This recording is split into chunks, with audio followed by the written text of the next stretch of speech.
versets 50 à 51.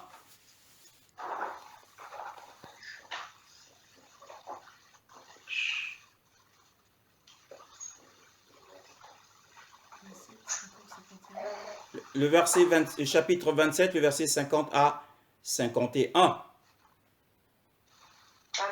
Amen. Amen. Mais Yoshua poussa de nouveau un grand cri et rendit l'esprit. Amen.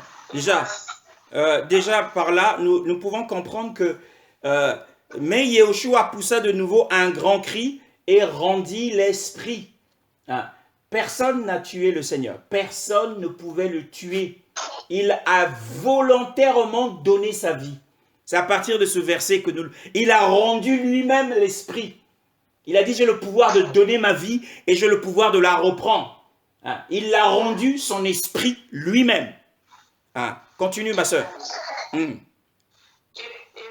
le voile du temple se déchira en deux, depuis le haut jusqu'en bas, et la terre trembla et les pierres se fondirent. Amen. Que signifie le tremblement de terre?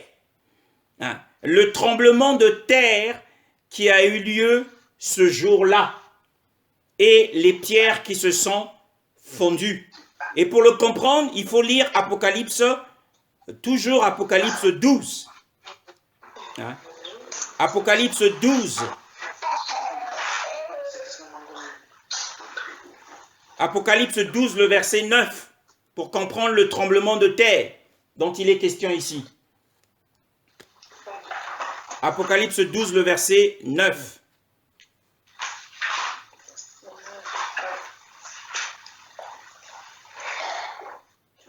Apocalypse 12, le verset 9. Amen. Amen. Et il fut précipité le grand dragon, le serpent ancien, appelé le diable et Satan, celui qui séduit toute la terre. Il fut précipité sur la terre et ses anges furent précipités avec lui. Amen. Là, il est appelé le serpent ancien. Et dans Genèse chapitre 3, il est appelé le serpent subtil. Donc, ce qui signifie que après plus de 5000 ans d'histoire de l'humanité, ce serpent avait vieilli. Ici, il est devenu vieux, le serpent ancien. Et la Bible nous dit qu'il a été jeté, celui qui a égaré toute la terre habitée, il fut jeté sur la terre. Et lorsque Christ, sur la croix, a rendu l'esprit, la terre a tremblé. Donc en fait, la terre est la base des activités de Satan. Et donc en fait, le tremblement de terre signifie que cette base, la base des activités sataniques a été ébranlée par l'œuvre de la croix. Bien-aimé dans le Seigneur, ébranlée par l'œuvre de la croix. Hein. Et à part le tremblement de terre, il y a les pierres, c'est-à-dire les rochers se sont divisés. Les rochers se sont divisés. Lorsque j'avais fait ma première consécration, à la suite de cette consécration, quand je suis rentré à la maison, après mon hospitalisation, le Seigneur m'a fait vivre une expérience en esprit. J'étais dans les airs. Et pendant que je m'approchais d'une montagne, qui était un ensemble de rochers, cette montagne s'est déchirée en deux. Et je suis passé à travers. Je n'avais pas compris ce que ça voulait dire. Et je suis revenu dans mon corps.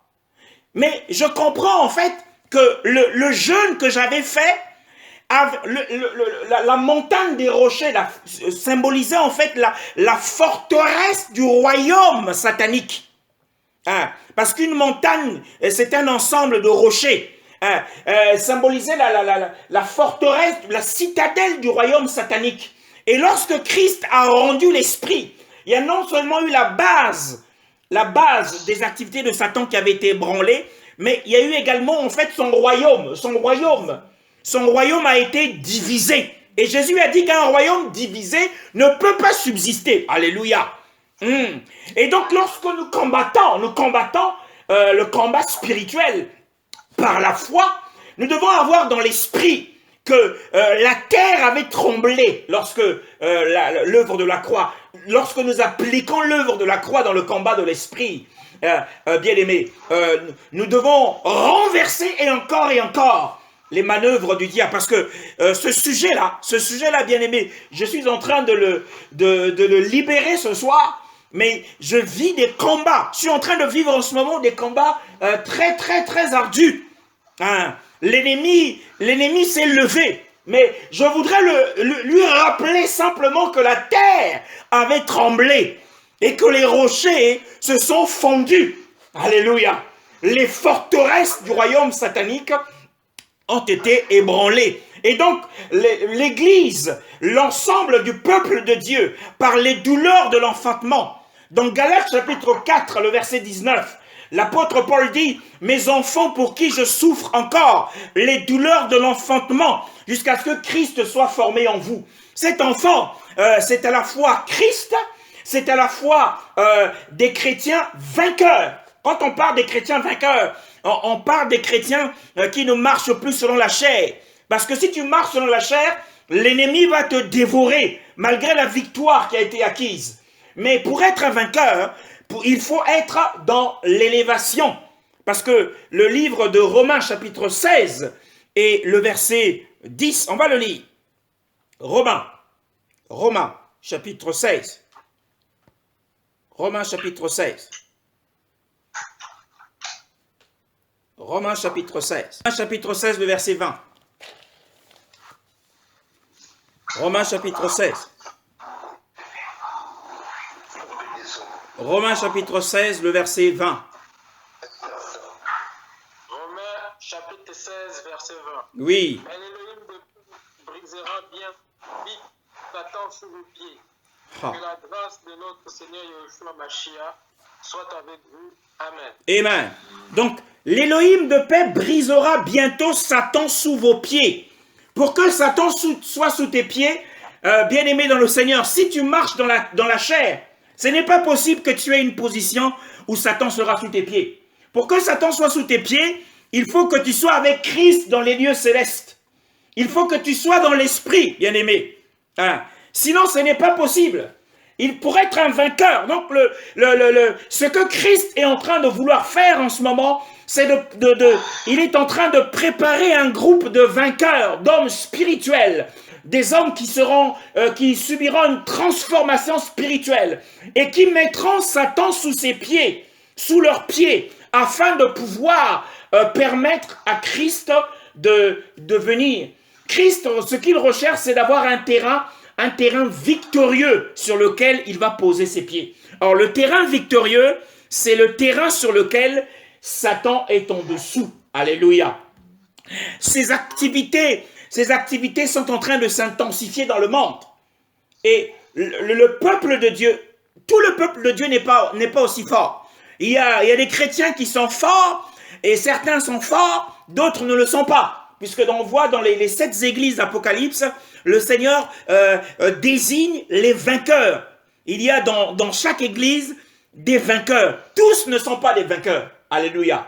Et ce que le Seigneur veut, c'est de susciter des vainqueurs qui mettront Satan sous leurs pieds. Une fois que Satan sera sous nos pieds, le système de ce monde sera entièrement, c'est-à-dire que ce qui a été réalisé à la croix, puisque Christ a jugé le monde, il a jugé Satan à la croix. Eh bien, mais dans la réalité pratique, il faut que ce système du mondial soit sous les pieds de l'Église et que l'on puisse vivre cet ébranlement où les oppressions s'enfuient, où la maladie s'enfuit, où les démons s'enfuient, où les morts ressuscitent. Satan doit s'enfuir. Alléluia. Bien-aimé dans le Seigneur. Et l'Église est comme cette femme universelle. Et comme cette femme universelle qui éprouve encore les douleurs de l'enfantement, qui a reçu quelque chose de Christ en lui et doit enfanter l'enfant. Et l'enfant ici représente le chrétien vainqueur. Et c'est celui-là que l'ennemi est en train de vouloir dévorer. Alléluia. Béni soit le Seigneur ce soir. Et l'objectif de Dieu, c'est que la croix, pour nous, la croix a pour fonction de mettre un terme à Satan, puisque sa tête a été écrasée. La tête du vieux serpent a été complètement écrasée à la croix. Et donc ce soir, aucune oppression ne doit prévaloir dans ta famille. Aucune maladie ne doit prévaloir. Et aucun démon, quelle que soit la forme qu'il prend, ne peut prendre le dessus sur toi, au nom puissant de Jésus-Christ. Nous sommes dans un ministère de délivrance. Et tous les démons doivent s'enfuir, quitter cet environnement dans lequel nous sommes en train de travailler pour le Seigneur. Et donc ce soir, voilà ce que le Seigneur voulait nous donner ce soir, c'est qu'il y a une inimitié entre le serpent et la femme. Et nous avons compris que la femme ici ne représente pas seulement Ève, mais la totalité du peuple de Dieu, en commençant par les patriarches, en commençant par le peuple d'Israël, sous la loi symbolisée par la lune qui était sous les pieds de cette femme, et les étoiles qui étaient couronnées sur la tête, c'est l'exaltation de la grâce, et le soleil dans lequel nous figurons. Nous figurons dans le soleil. Christ est le soleil levant. Alléluia.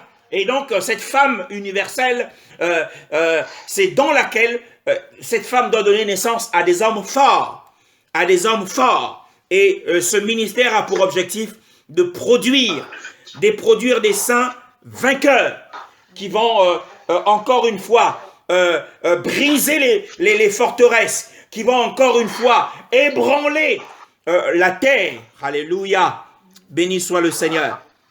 Béni soit le Seigneur ce soir au nom précieux de Jésus. Amen.